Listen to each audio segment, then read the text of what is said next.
James Christopher Harrison ಇವರು ಒಬ್ಬ ಆಸ್ಟ್ರೇಲಿಯಾದ ಸಾಧಕ.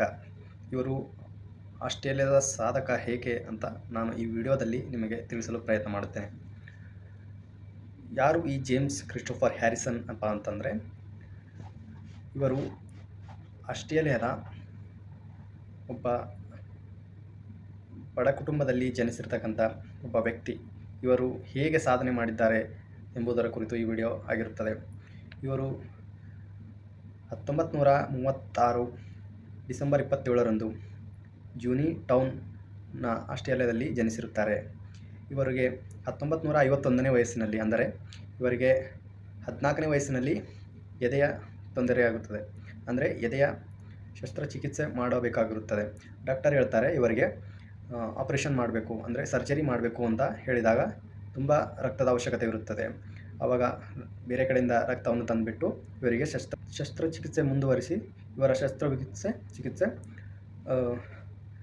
ಯಶಸ್ಸಾಗಿ, ಅಂದರೆ ಸಕ್ಸಸ್ ಆಗಿ ಇವರಿಗೆ ಎದೆ ತೊಂದರೆಯಿಂದ ಇವರು ಪಾರಾಗ್ತಾರೆ. ಆಮೇಲೆ ಇವರಿಗೆ ಬೇರೆಯವರು ರಕ್ತದಾನ ಮಾಡಿದರ ಸಲುವಾಗಿ ಇವರು ಬದುಕ್ತಾರೆ. ಇವರು ಏನಪ್ಪ ಅಂತಂದರೆ ಆವಾಗಲೇ ಒಂದು ಪ್ರತಿಜ್ಞೆ ಮಾಡ್ತಾರೆ, ನನಗೆ ಬೇರೆಯವರು ಇಷ್ಟೊಂದು ರಕ್ತದಾನ ಮಾಡಿದ್ದಾರೆ, ಅದರ ಸಲುವಾಗಿ ನಾನು ಬದುಕಿದ್ದೀನಿ ಅಂತ. ಇವರನ್ನು ಒಂದು ಪಣತಟ್ಟು ಇವರು 18ನೇ ವಯಸ್ಸಿನಲ್ಲಿ ರಕ್ತದಾನ ಮಾಡಲು ಶುರು ಮಾಡ್ತಾರೆ. 18ನೇ ವಯಸ್ಸಿನಿಂದ ರಕ್ತದಾನವನ್ನು ಶುರು ಮಾಡಿ ಇಲ್ಲಿಯವರೆಗೆ, ಅಂದರೆ 2018ರವರೆಗೆ ಇವರು 1173 ಬಾರಿ ರಕ್ತದಾನ ಮಾಡಿ 2.4 ಮಿಲಿಯನ್ ಜನರ ಜೀವವನ್ನು ಉಳಿಸಿದ್ದಾರೆ. ಅಂದರೆ 24 ಲಕ್ಷ ಜನರ ಜೀವವನ್ನು ಉಳಿಸಿದ್ದಾರೆ. ಅದು ಹೆಂಗಪ್ಪ ಅಂತಂದರೆ, ನೀವು ಕೂಡ ಹೇಳ್ಬೋದು ನಾವು ಎಷ್ಟು ರಕ್ತದಾನ ಮಾಡಿದ್ದೀವಿ, ನಾವು ಎಷ್ಟು ಜನರ ಜೀವ ಉಳಿಸಿದ್ದೀವಿ ಅಂತ. ಆದರೆ ಅದು ಹಾಗಲ್ಲ.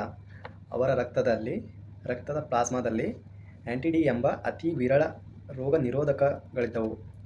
ಆದ್ದರಿಂದ ಅವರ ರಕ್ತದಿಂದ ಅವುಗಳನ್ನು ಬಳಸಿ ಜನನದ ವೇಳೆ ತಾಯಿಯಿಂದ ಶಿಶುವಿಗೆ ರವಾನಿಸಲ್ಪಡುವಾಗ ಮಾರಣಾಂತಿಕ ಅಂಶಗಳನ್ನು ತಡೆಯಲಾಗುತ್ತಿತ್ತು. ಹೀಗೆ ಹ್ಯಾರಿಸನ್ ರಕ್ತ ಬಳಸಿ ಹಸುಗಳೆಳೆವ ಜೀವ ಉಳಿಸಲಾಗಿದೆ. ಇವರ ಈ ಅಸಾಧಾರಣ ಸಾಧನೆಯನ್ನು ಕಂಡು ಆಸ್ಟ್ರೇಲಿಯಾ ದೇಶವು 1999ರಲ್ಲಿ ಆರ್ಡರ್ ಆಫ್ ಆಸ್ಟ್ರೇಲಿಯಾ ಎಂಬ ಪ್ರಶಸ್ತಿಯನ್ನು ನೀಡಿ ಗೌರವಿಸುತ್ತದೆ. ಮತ್ತು ಇವರು ಇತ್ತೀಚೆಗೆ, ಅಂದರೆ 17ನೇ ಫೆಬ್ರವರಿ 2025ರಂದು 88ನೇ ವಯಸ್ಸಿನಲ್ಲಿ ನಿಧನವನ್ನು ಹೊಂದಿದ್ದಾರೆ. ನೋಡಿ, ನಾವು ಏನಪ್ಪ ಅಂದರೆ 1 ಸಾರಿ 2 ಸಾರಿ ರಕ್ತವನ್ನು ದಾನ ಮಾಡಿದರೆ ನಾವು ತೋರಿಸ್ಕೊಳ್ತೇವೆ, ಅಂದರೆ ಹೇಳ್ತೀವಿ ನಾನು 2 ಬಾರಿ ಮಾಡಿದ್ದೀನಿ, ನಾನು 5 ಬಾರಿ ಮಾಡಿದ್ದೀನಿ ಅಂತ ಹೇಳಿಕೊಳ್ತೇವೆ. ಇವರು 1173 ಬಾರಿ ರಕ್ತದಾನ ಮಾಡಿ 24 ಲಕ್ಷ 2.4 ಮಿಲಿಯನ್ ಜನರ ಜೀವವನ್ನು ಉಳಿಸಿದ್ದಾರೆ.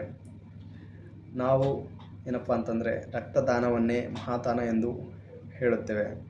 ಇವರು ಇಷ್ಟೊಂದು ಬಾರಿ ಇಷ್ಟೊಂದು ಜನರ ಜೀವವನ್ನು ಉಳಿಸಿದ್ದಾರೆ. ನಿಜವಾಗಿ ಇವರ ಒಂದು ಸಾಧನೆ ಚಿರಸ್ಮರಣೆ ಎಂದು ಹೇಳಲು ಬಯಸುತ್ತೇನೆ.